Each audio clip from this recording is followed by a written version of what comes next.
Okay, so let's make a start. I've got a couple of administrative things to say, and there could be some discussion afterwards, which I'm happy to take, especially in this small elite group. Um, uh, I guess one of the things I want to say, which I think was obvious, but maybe should be said anyway. I have no problem with scaling marks if they need to be scaled. So at the end of the term, there is a historical average for this class, and we're not, bound by it, but we're strongly guided by it, and I'll adjust the grades as needed. I would say in a class like this, there would never be scaling down. So when I'm talking about scaling, I'm talking about scaling in the right direction. Now there is this sort of cutoff of this, raw grade of 84% on the term material to take the oral final exam, that mark I might that threshold I might move down if that's needed as well. So I have no problem with scaling when scaling is needed, and that's not done on an assignment by assignment basis. It'll be done with the final marks at the end. The other thing I want to say is an apology. I was supposed to put out a assignment number 7 last Friday, and I just got confused. I remembered that for midterm weeks, there's no assignment, but that was the assignment from the week before that I didn't post. So in fact, I was supposed to post an assignment number 7 on Friday. So thank you to the student that pointed that out on Piazza. Well, what can I do? I'm going to post an assignment 7 today. It will be due next Thursday rather than next Tuesday, and I'll make it easier. It's going to have 5 Part A questions, and I will try and make them on the easier side, although you know me well enough by now to know that that's not easy for me to do. There's so many excellent, good questions to put down that are really, interesting, that it's hard to keep to a sort of a fixed difficulty level. But I'll try extra hard this week. So yeah, look for the assignment number 7 posted later today. And again, my apologies for dropping the ball on that. And thanks again to whoever mentioned that on the Piazza post, or else I would have happily gone on thinking I didn't need to put one out. So those are the couple of things, especially the comments on the scaling. If students have any questions that they want to raise on how that might go, I'm happy to answer them now.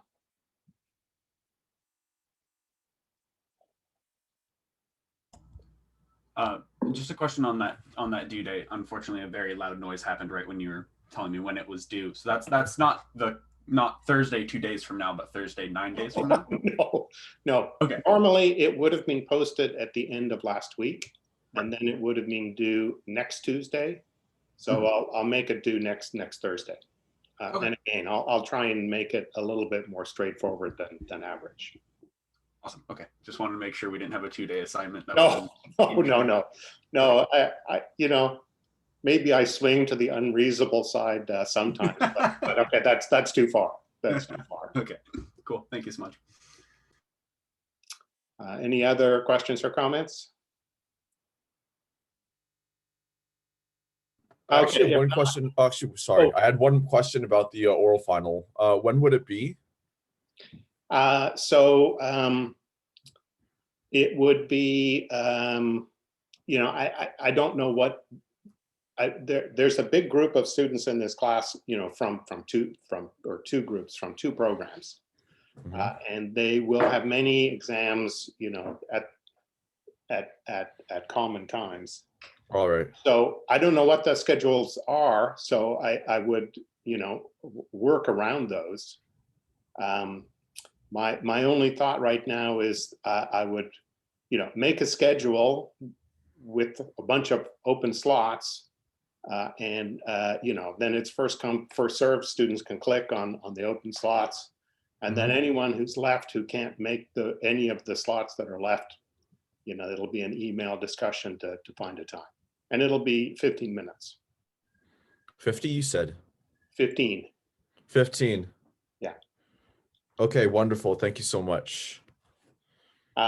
And just in case you're wondering how that might go, right, is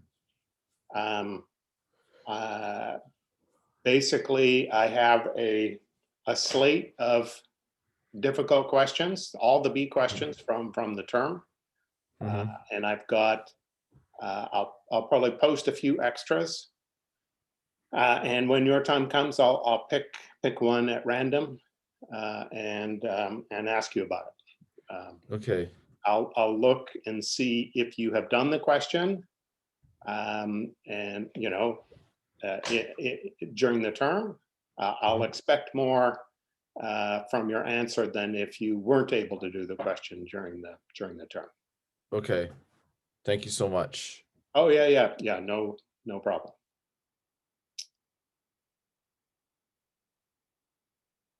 Okay, let's turn it over to other Brian with his amazing tablet writing skills. And start with the lecture material. So we're gonna continue with time harmonic forcing in PDEs.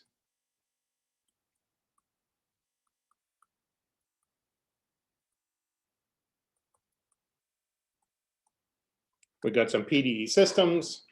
We're going to give them some sinusoidal inputs and see how they respond. This is an interesting one. This is an example you'll find in probably online somewhere and in many textbooks. I'm going to have the heat equation, which of course usually needs, it's the heat equation in a semi-infinite domain. So it's, you know, going this way. I'm going to need boundary conditions on both sides. Now on this infinite part out with the arrow, all I'm going to say is that U is going to be bounded as X goes to infinity at every time. So boundedness is a far field condition. It's enough to determine the problem. We've seen that in a case or two before. Now, normally for the heat equation, of course, then you would have to give the initial conditions. But remember, the heat equation, everything decays, right, in time. So the initial conditions after a while aren't going to matter. So I'll say these are not interesting to us in this particular problem. They will give a transient. We don't care about. I know, so much judgment that we don't care, but okay. Judge away. We don't care about this transient. What we are doing is we're giving some time periodic forcing at the boundary.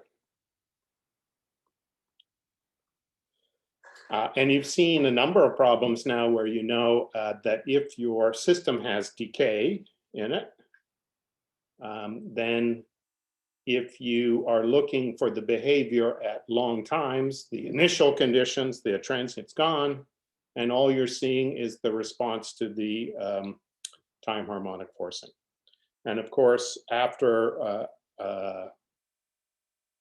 reminding you or telling you, if you hadn't seen it before, the nice way to look at this is to say, I'm going to call this e to the I omega t. I'm going to compute the solution with that complex forcing. And then the solution I want is going to be the real part of that. Okay, so maybe you have to turn your head sideways. Okay, but this is the temperature in the ground. right? So this is x is distance into the ground. This is the response of temperature in the ground to periodic temperature variations on the surface. Okay, and here there's two omegas of interest, right? There's a large one, a high frequency one, which is daily cycles, right?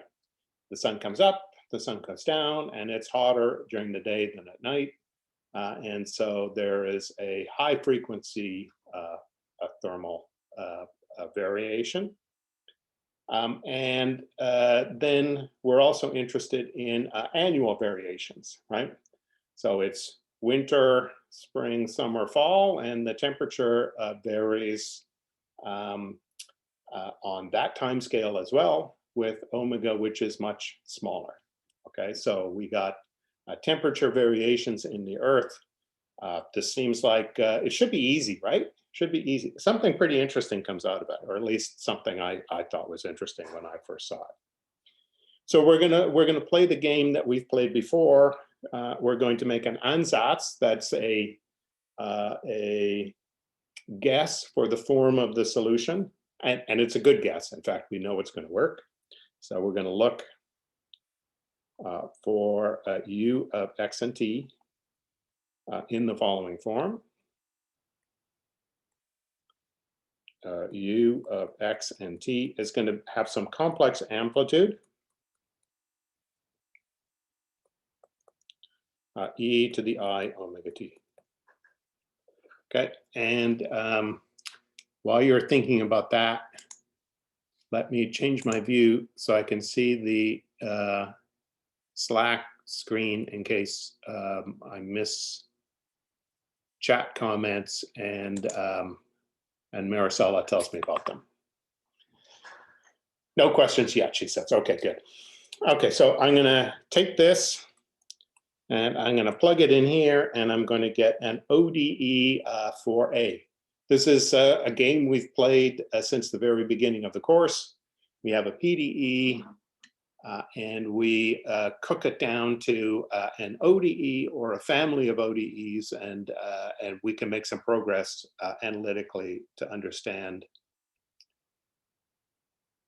You know, really in this course, what we're doing is we're understanding the behavior. And, you know, if you have a model whose behavior you understand really well, and you know that it's modeling something that you want some quantitative information about in maybe a complex domain, then you turn to computational tools to do that. Now, of course, the danger is if you're using computational tools and they're a black box to you and you really don't understand what kind of behavior should come out of the models that you've put in, well, okay, you're in trouble. You're in trouble.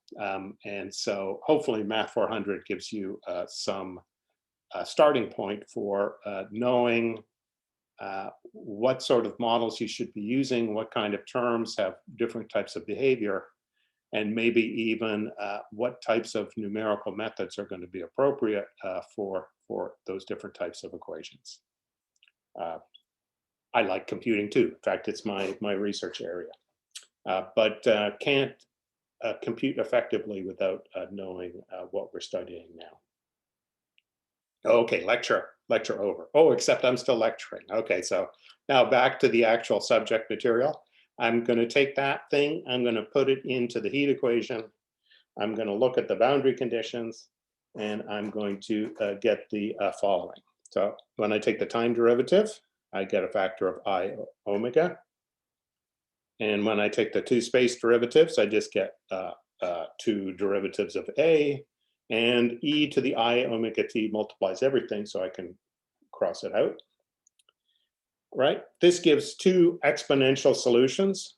Remember here again, I have to take the square root of I. Okay, but I've done that before, even in this class. So I'm going to have a constant times one exponential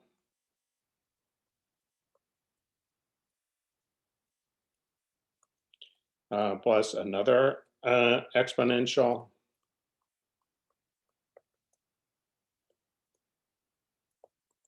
right? And this one I know goes away by the far field condition. This is a solution that is growing exponentially in x. Okay, so I don't want that one. I want this one, which is decaying exponentially in x. Just like I think that the influence of this boundary condition is not going to be large, deep inside the Earth. And I'm giving it something with average value 0 in time. So I'm not like heating up the Earth degree by degree slowly, even deep down, right? So I've got this exponential behave. And of course, I've got c equals 1 by the x equals 0 boundary condition. Right, so now I can say that I've got a solution which is the real part of this thing. So it's a of x e to the I omega t. Right, and if I combine these exponentials, right, I'm going to have a real decaying part.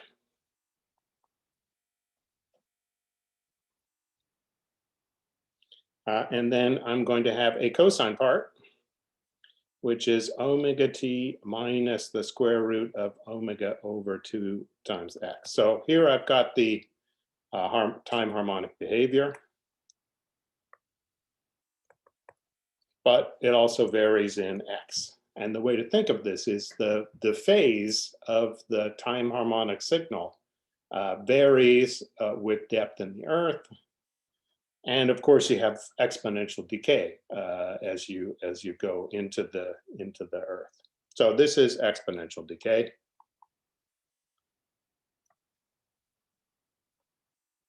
And it's faster for larger omega. So this makes sense, right? Remember, the large omega is the daily cycles.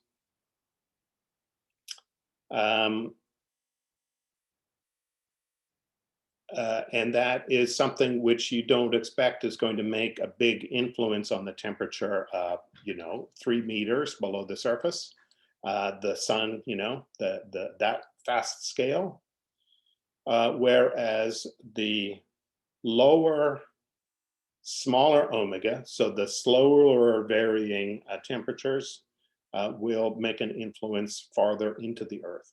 And of course, as you let omega go to 0, right, then you're giving a constant temperature, right, on the boundary. And we had the that complementary error function solution as we penetrate into the depth of the Earth. That's the constant temperature slowly heating up the Earth even down to the core. So this makes sense. Even more interesting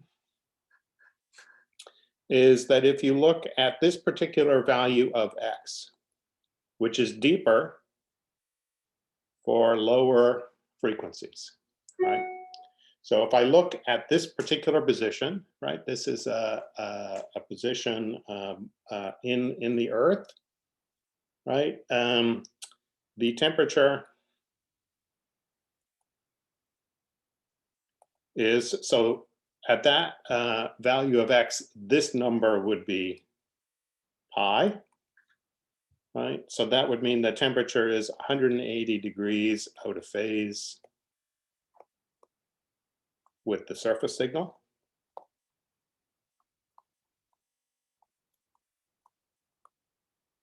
And what does that mean?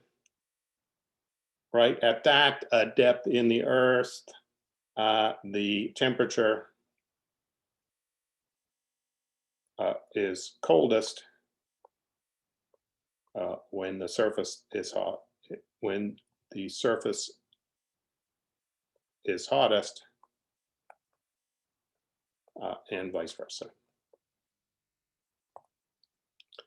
So if you think of northern climates, and people build cellars to store vegetables, there is an optimal depth to build your cellar, right? Because in the summer, when it's hottest outside, you want the largest cooling influence from the ground around where you've got your cellar. And in the middle of the winter, when it's, you know, minus 30 degrees outside, you don't want your vegetables at minus 30 because then they freeze and they go bad faster. You want some warming influence from the ground on the outside to keep them at some average temperature, you know, that is above freezing. So there's a nice example. I really like this particular thing. It brings together a bunch of ideas we've had in Math 400 with a nice discussion around it. Before I go on to the next example, any questions on this one?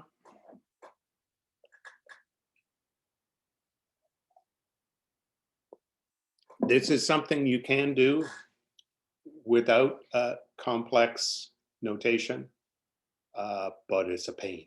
It's a real pain. I've done it. It's much nicer with this complex exponential algebraic tool.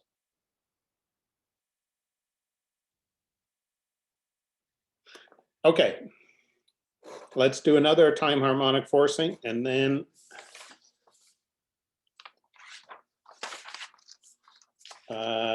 I guess we got a couple more, and then we're going to move on to free boundary value problems. We'll look at the Stefan problem.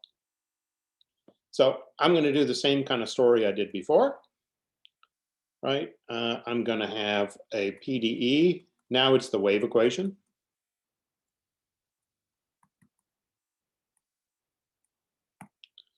I'm going to give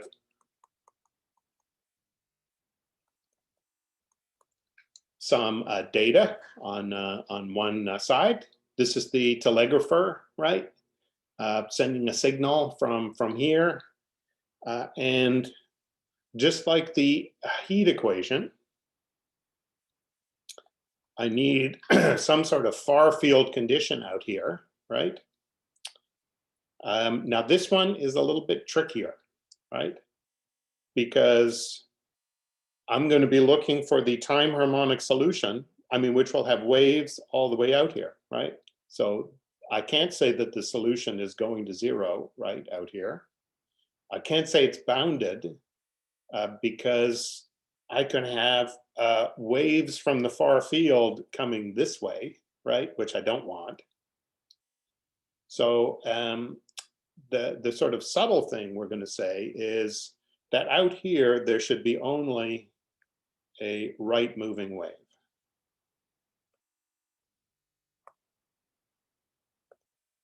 Right, because the left moving wave, that's coming from infinity. I'm assuming that all of the action is starting here and moving out that way. Initial conditions, I'm also going to ignore, but it's also a little bit more subtle. So again, I'm going to say the initial data, which here would be for u and its time derivative. I'm also going to say it's not of interest. Okay, again, it's a little bit more subtle, right? Because what if I had, initial data, this kind of bump here? Well, we know what happens, right? This splits up into the two bumps, and one goes this way and one goes this way. This one will reflect and then head off to the right.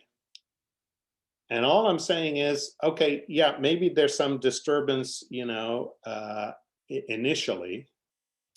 But at some point, right, it's gone past some boundary that I don't care about anymore, right? So it never decays away, right? Because the wave equation solutions don't decay, right? They just keep going, right? There's no energy loss in the wave equation. But I can still say this is a problem I want to look at without considering the initial conditions, because at least for, maybe not the infinite domain, but for some large, window of X, those things are going to be gone after some time. Okay, so let's look at this problem. I make the same ansatz. So Same assumed form of the solution. And again, I guess this is a German word. Have people heard of Ansatz? Is that something like you know about? So again, it's just a short way to say you're assuming a form of a solution. Oh, it's common in Physics 401. Okay. I don't know what Physics 401 is, but yeah, it's something which, if you didn't know before, now you do. So I'm going to have this same kind of thing. Right, I'm going to get the, now when I take 2 time derivatives, I don't get I omega, I get minus omega squared.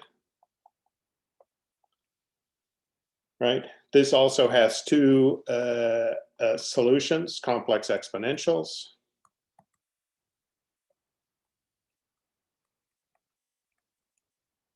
Right, and then when I put u of x and t together, it's going to be the real part of this thing, but I want to keep the complex notation.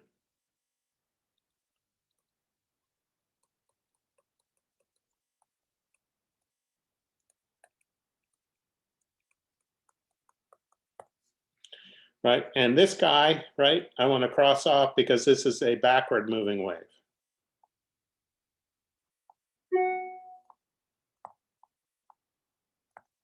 I could pick any, you know, C I wanted, right, and have a backward moving wave, and then this D would involve the thing that you're forcing on the boundary, but also the reflection of C.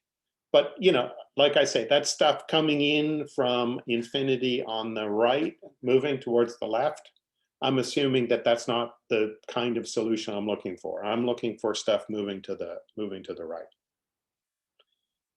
And so if I look at the real part, I get cosine of omega x minus t, where I can switch the sign to make it look like we normally write it, because the cosine is an even function. So this is the wave moving to the left.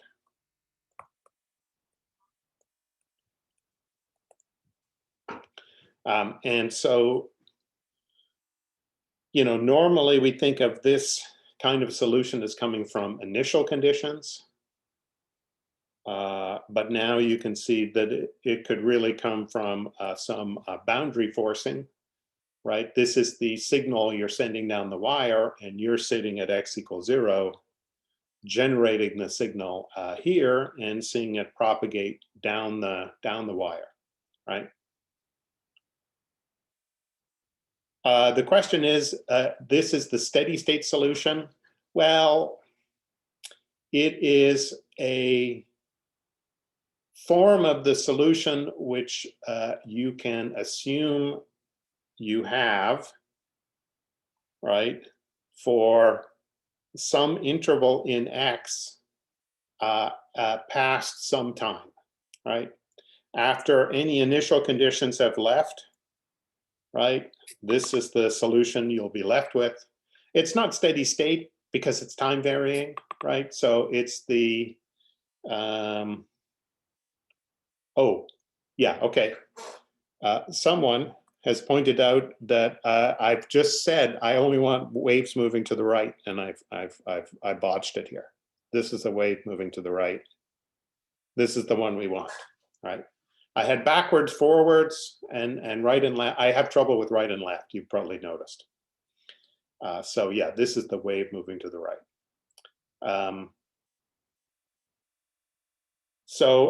It's not exactly steady state, right? It is it's describing the behavior of the solution at long times. I guess that's the right phrasing to use, right? Steady state is okay. It's not changing in time. There you are. You know, this is the typical thing you find, or sort of equilibrium solutions, or steady states, and then you can look at their stability and so on, right? we'll be doing that in a later topic in the class. Okay, so I got this wave moving to the left or to the right. Sorry. And you can see now it can be generated, thought of being generated by a boundary condition, right? So I'm going to turn to a problem which was a B question, right? On one of the last assignments. I think it was, okay, I've lost track of which one it was. Okay. So I'm going to consider this wave.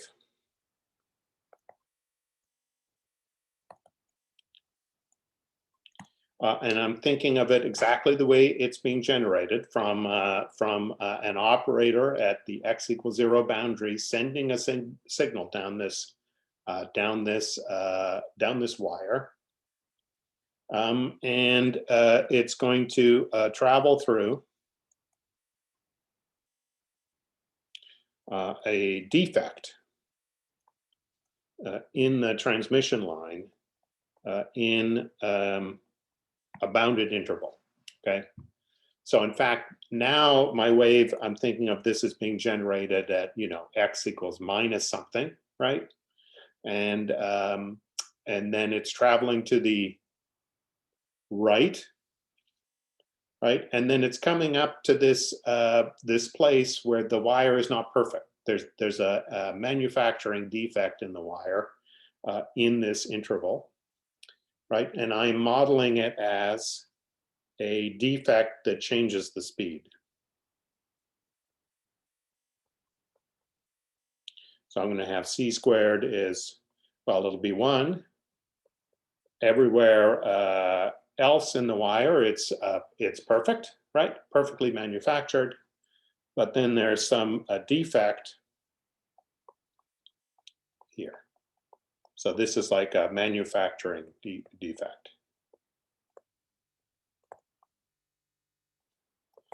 Of course, maybe it's something where you want the behavior that comes out of this thing and you put it in on purpose, okay? But usually you want a wire that has perfect transmission, and this one will not, right? So I'm gonna do the same kind of ansatz that we've done before, and you've seen this in the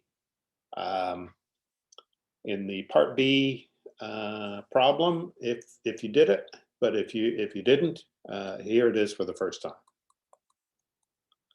right? Well, okay, so I'm going to say I'm going to have a time harmonic forcing because that's what the base solution is, right, coming in. I'll say here in what I'm doing, the defect is not small, okay? In the part B problem, the defect you had an epsilon in front of it. And so you end up with a simpler equation to solve for the influence of the defect. Here you don't. Okay, this could be a large defect. So, well, okay, I'm going to look at the x < 0 solution. Here is where I've got my incoming wave.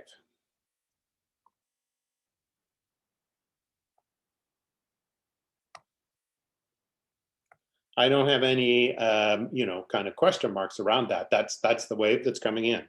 That's the wave being sent by the operator somewhere at x = minus 10. Okay, right. So there it is. Right, and okay, I know how this comes out, right? So I know that there will be a reflection from the defect with some complex transmission coefficient or complex reflection coefficient R. Could change the phase of the signal, right? So this is the reflected wave. And this is a complex reflection coefficient to be determined. In fact, that's one of the two things you're most interested in. Okay, and then I got something happening in the defect. I don't know what that is quite yet. Right? I'm going to have a boundary value problem to solve for A. Right? And then on the other side, right, normally I would have a right moving wave.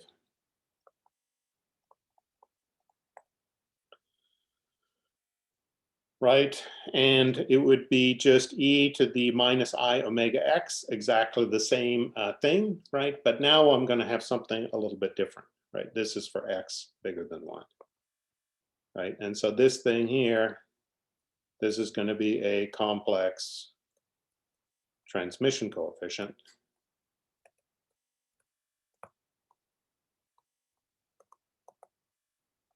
To be determined. And of course, one of the interesting things is you really don't care about A, right? If this was an engineering problem and you're wondering, you know, how large a defect can we tolerate in our transmission line, right? You just care about like how big R is and how much of a change you get from T compared to unchanged transmission, right? So T and R you care about. Okay. Funnily enough, T and R you care about, but I'll show you how you can reduce this down to a problem for A only, boundary value problem. And then when you solve that, you can figure out from it what R and T are. Okay, and just like the assignment solution, U and its derivative are continuous at x equals 0 and 1, right? And again, depending on the type of problem, when you have discontinuities in materials, you actually have to be a little bit careful about exactly what conditions you get. But here, I'll just tell you these are the conditions you want. Okay, so now I'm going to have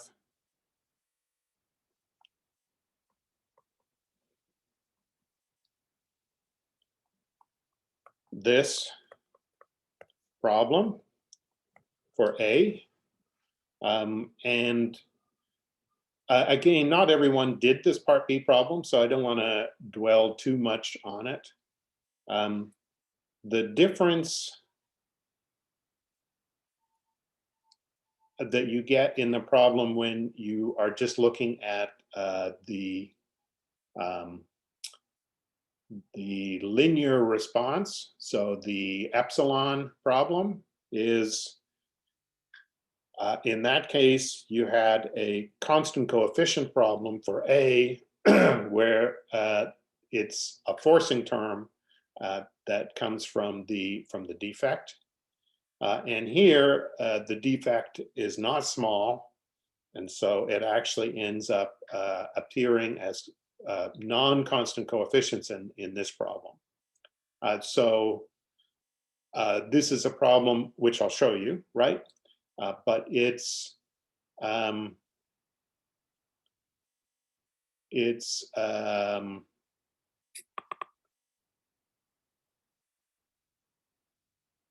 oh, yes. Okay, there's a good comment. It's missing in the notes as well. There should be an A here. Yeah, yeah, yeah. So I could write it as f of x A double prime plus omega squared A is equal to 0. Okay, so well, I want to proceed and get a boundary value problem for A. This was the linearized version of this was the part B question on the assignment. So let's look at the continuity of U and UX at x equals 0. Well, I've got A of 0 that's the plus side of 0. And on the negative side of 0, I've got that thing, which is at x equals 0, I get 1 plus r.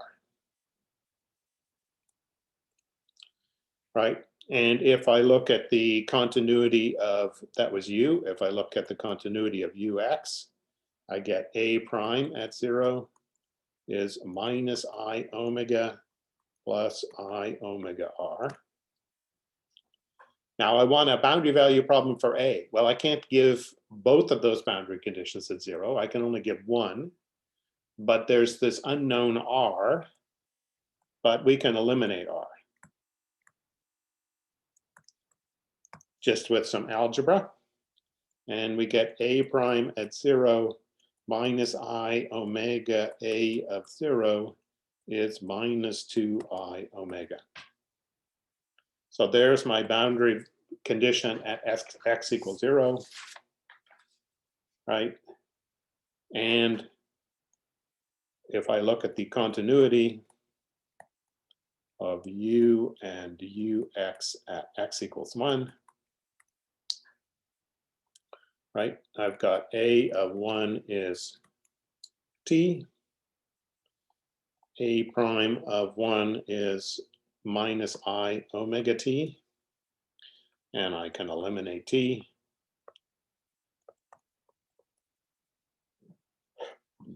And I get a prime at 1 plus I omega a at 1 is 0. So there's my boundary condition at 1. So, so now I have 1, 2, and 3 are the boundary value problem to solve for a of x.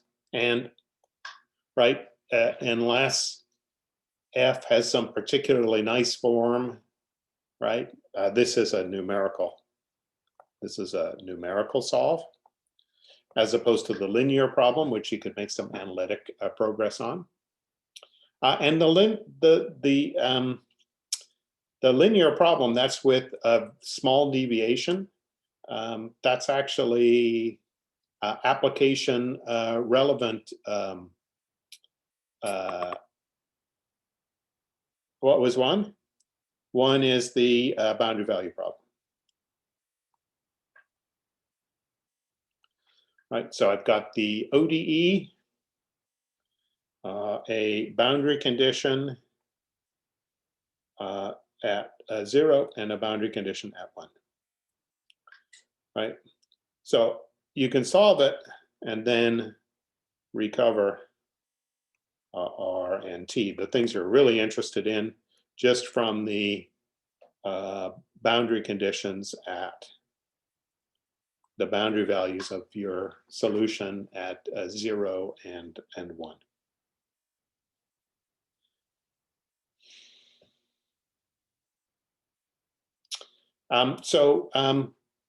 People have been telling me, why don't I solve Part B problems? Well, this is not exactly the Part B problem, because that one was the linearized version of this, where you can actually make some analytic progress. But this is sort of interesting. One thing which I've gone back and forth on is, and maybe people who know more about transmission lines than I do. So I'm pretty sure this problem is not always solvable.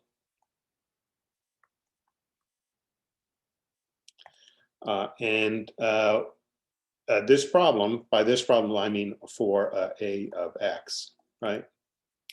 And I think you can have a resonant defect.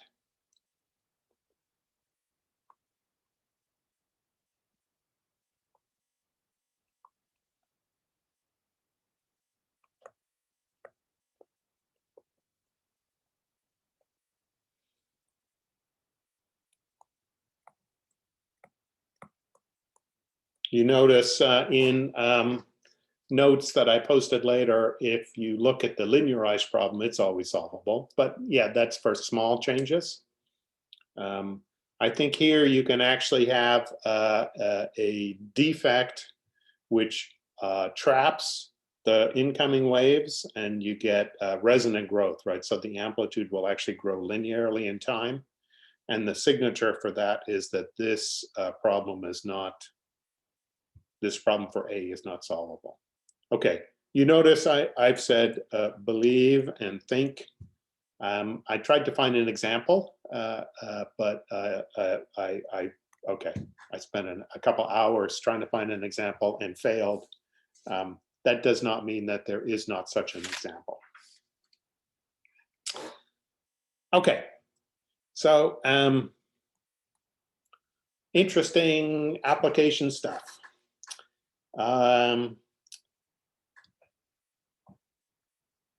Now we're moving on to some of the topics at the end of the course. These are topics I wasn't sure whether we would have time for, but it turns out we do. In fact, we have quite a bit of time. Part of this is, you know, Tuesdays and Thursdays we don't hit any holidays, so we have more lecture hours than normal.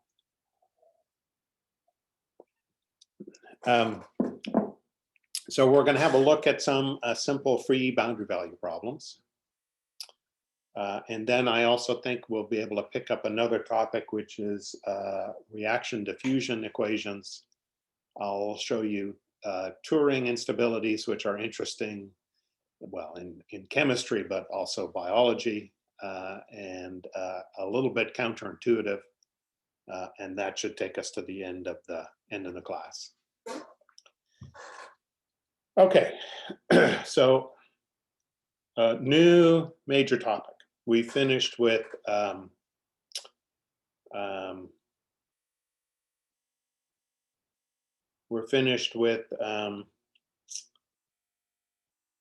harmonic forcing, and I'm desperately trying to think of some interesting questions to ask that I haven't actually gone through the details of yet.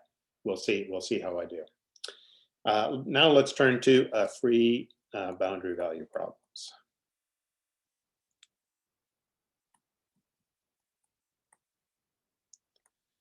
Sometimes, but not always, when they talk about free boundary value problems, they mean steady state ones, but I'll say free and moving boundary value problems. Okay, so let me give you the example, right? Okay, I'm going to have a system that changes in time.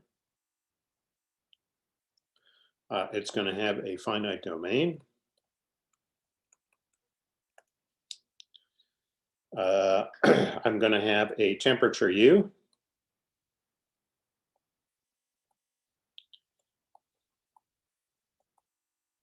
And it's water.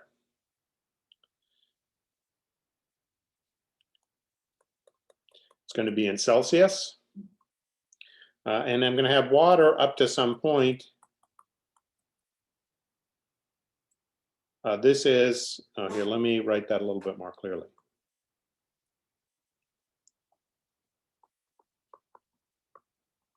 This is going to be the free boundary. Free moving boundary, if you like, because I'm going to have water over here, and I'm going to have ice over here, right?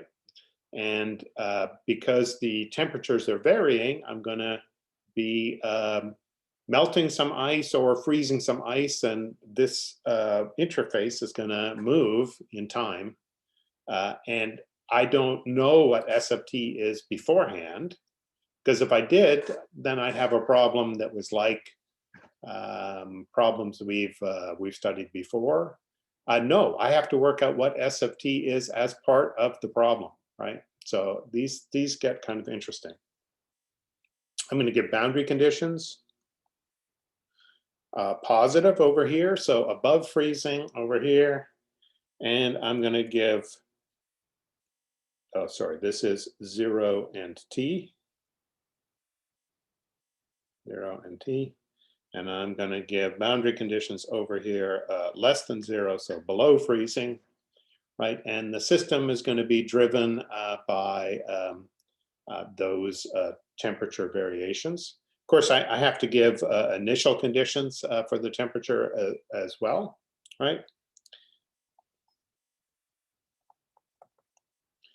I'm just going to have the heat equation over here.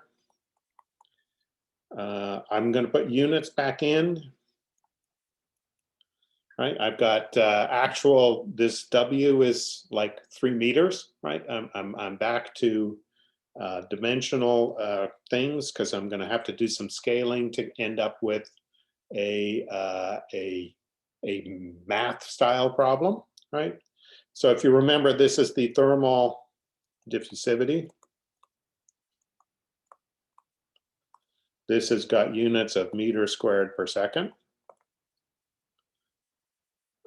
And the other thing to remember is this equation came from a process where we talked as an intermediate step, we talked about the heat flux per unit cross-sectional area.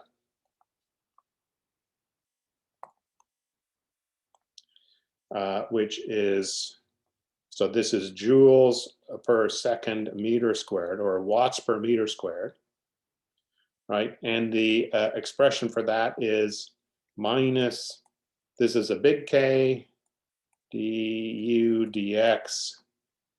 This is the thermal conductivity. And it's got units of joules per second meter degree C. Okay, right? So, right, there is some cross section, right, to this in Y and Z.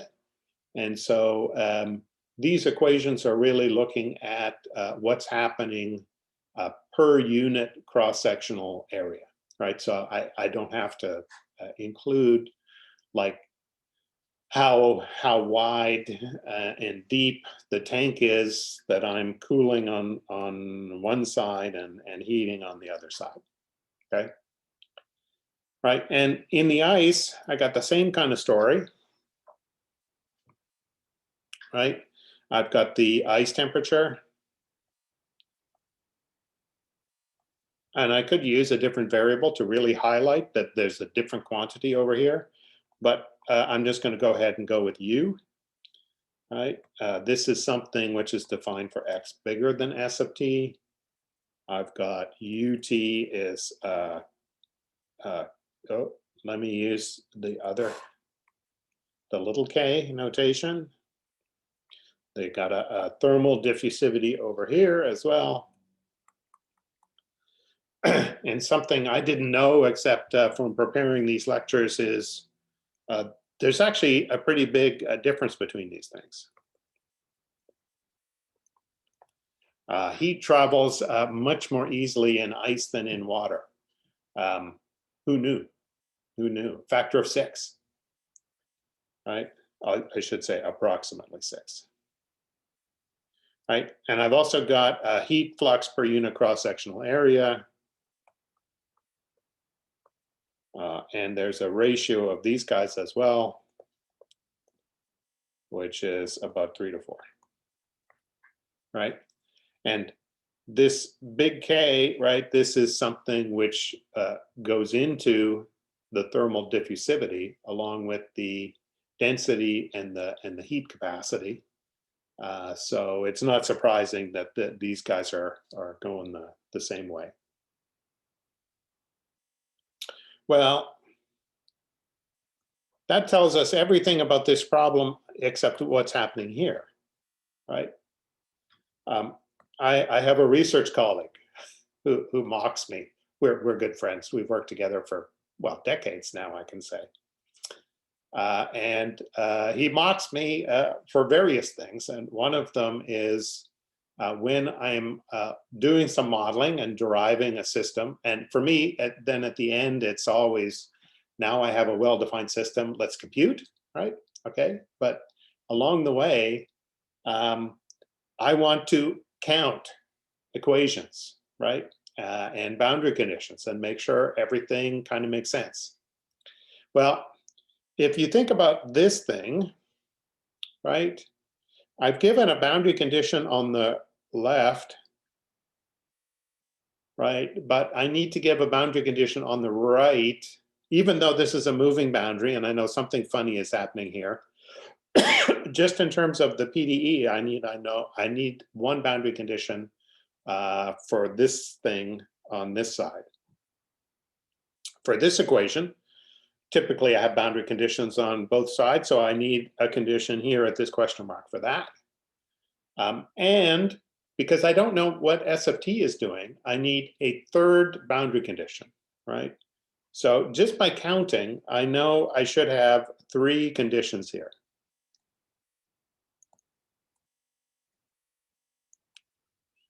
So there's one for the temperature on the left, one for the temperature on the right and their evolution, and one to tell me how this free boundary is moving. So let's look and derive those boundary conditions. 15 minutes, okay. Let's look at what happens at x equals S of t. And remember, we have this naive count, right? Count suggests we need 3 conditions here.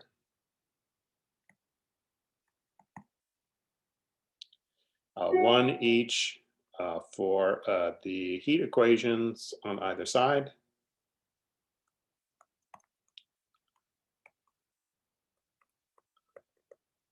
And one for determining S of t. Let's say we're sitting at a time we know where S of t is, so it's really, we want to know the time derivative of S. How does S change in time? Anyway, so mockery from your friends, and yet I know I'm right, right? Counting is the right thing to do, because if you can't count and get the right number of conditions, then you know you have to go back to the modeling drawing board until you do. Okay, so one of the physical things that I haven't talked about is the latent heat. So you need the latent heat, L. Okay, and latent heat is usually with a big L, which is why my length of my domain had to be W instead of L. Okay, so I knew L was coming. Right, so this is joules per kilogram. This is the energy needed to melt 1 kilogram of ice at 0 degrees C. Right? Okay. Well, I've gotten ahead of myself. Okay, even ahead of my notes. I'm looking for 3 conditions. I've actually got 2 right away. Right? I know that I've got to melt or freeze at 0 degrees C, right? So I know that on the right and on the left at x is S of t, that I'm at 0, right? This is because ice freezes at 0 temperature, right? That U is in Celsius, remember, right? Okay, so this thing is going to give me the 3rd condition that I need. So I'm going to zoom in on the free boundary over a time delta t.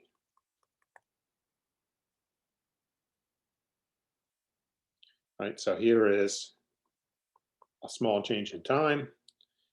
I'm looking at the interface. It's moving, right? Right. So here is S, and here is S plus delta S. Right. And over here, right? And over here, I got some heat flux coming in. I've got some heat flux in from the water, minus kW du dx at x equals S of t on the water side.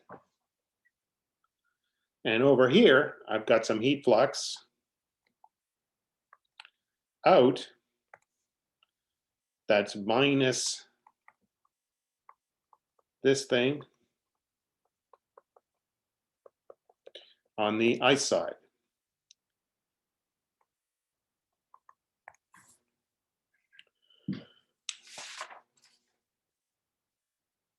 So now I know that the net heat flux in is, well, if that was the negative sign is out, then the positive sign is in.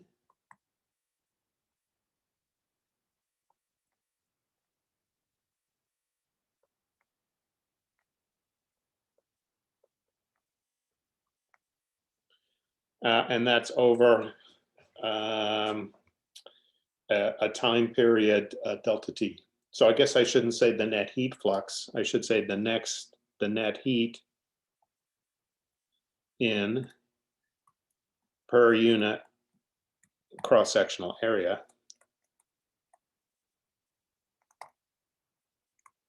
is that.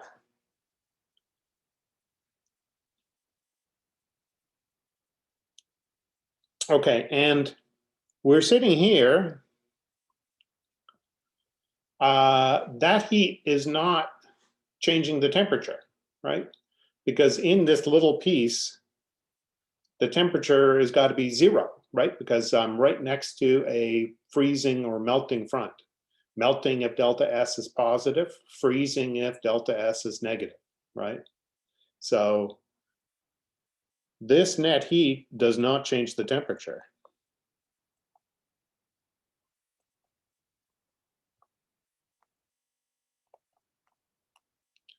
Because we're stuck at U equals 0 in this little piece. So it must melt or freeze the ice, right? And so that means that that thing has to be equal to rho times delta S times L, right? That's the net heat is going to, if it's positive, then I'm going to get delta S is positive. I'm going to melt some ice. If this is negative, I'm going to get delta S is negative.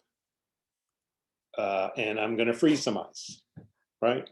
So now I'm going to equate those two and take limits. So delta S over delta T is going to go to ds by dt. And I'm going to get ds by dt. So this is the free boundary velocity is equal to 1 over rho L Ki du dx plus minus Kw du dx minus. Right, so this is a problem now I can solve together and get the evolution of the temperature on both sides of the ice-water interface, and also move the interface depending on whether I'm freezing or melting the ice. And this thing is called the Stefan condition.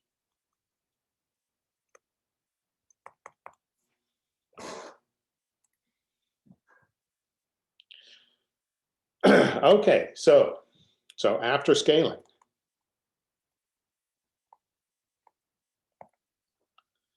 in x, okay, and if you're going to scale x, then you're also going to scale s, t, and separately, u plus and minus. So the water and ice temperatures get scaled separately, okay? We can get the following dimensionless problem.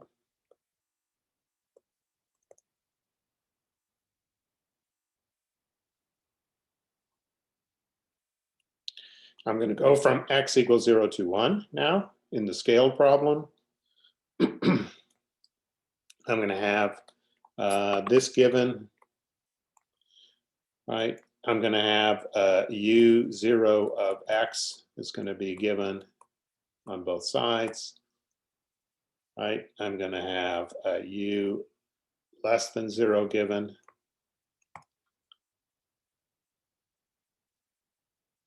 And I'm going to have ut is uxx. I'm going to be able to scale things so that I get my heat equation, right? That's scaling x and t. You can do that. X scaling is taking you from a width of w to a width of 1, and then you can do the t scaling. T scaling. I promise I'll go back. The t scaling, then you can scale to get rid of this coefficient. Okay, but once you've gotten rid of this coefficient, right, you can't get rid of the other coefficient over here. So there'll be a ratio, that ratio, right, that comes over there.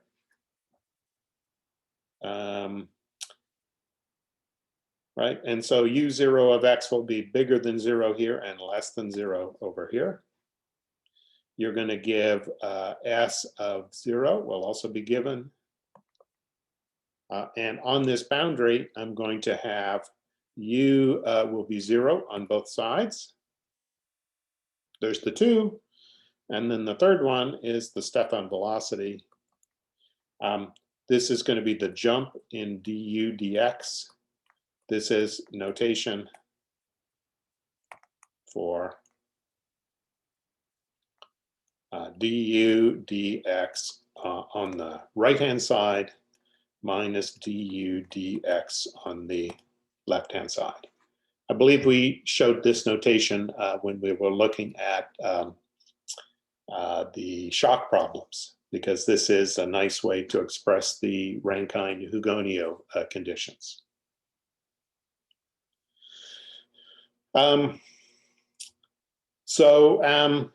This is not a problem that we can make pencil and paper progress on. And so I'm going to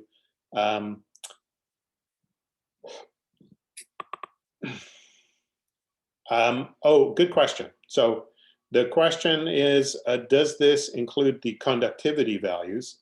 Well, normally it does, right? Right, in this condition.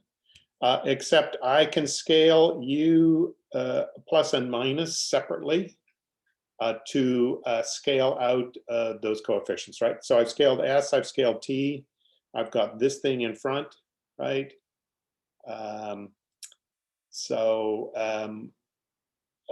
I can scale u to make the whole coefficients that left equal 1, and scale the other u again to make that coefficient 1. So you can scale those conductivity values out by scaling the temperature.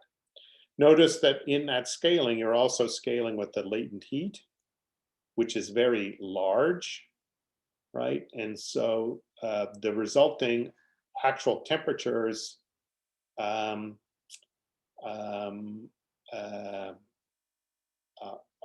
be small, which is going to be one of the model reductions we look at in Thursday's lecture. So a question comes in.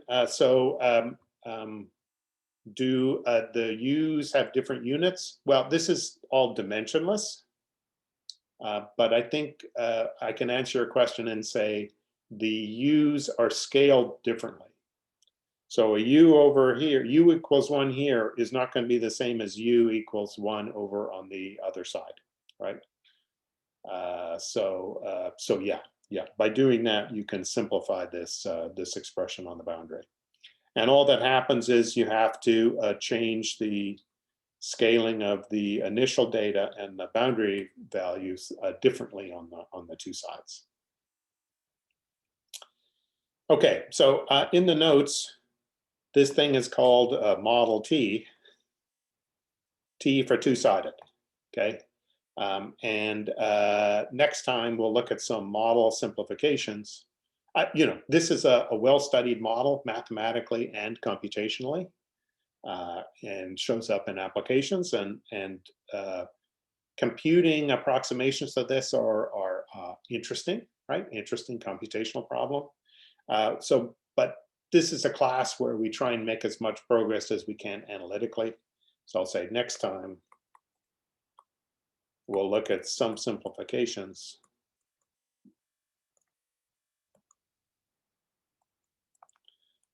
that lead to analytic results. So we're going to look at a one-sided model. There's a completely consistent thing you can do where you only need to look at the water side. And then we'll also look at another simplification you can make where you can get a quasi-steady behavior in U driven by a simple behavior in S as a function of time. That's it, all in the notes now that are posted if you want to look ahead, but otherwise we'll go through those details on Thursday. 10:44. This is my usual time to end. I'm going to stop recording. I do have a meeting at 11.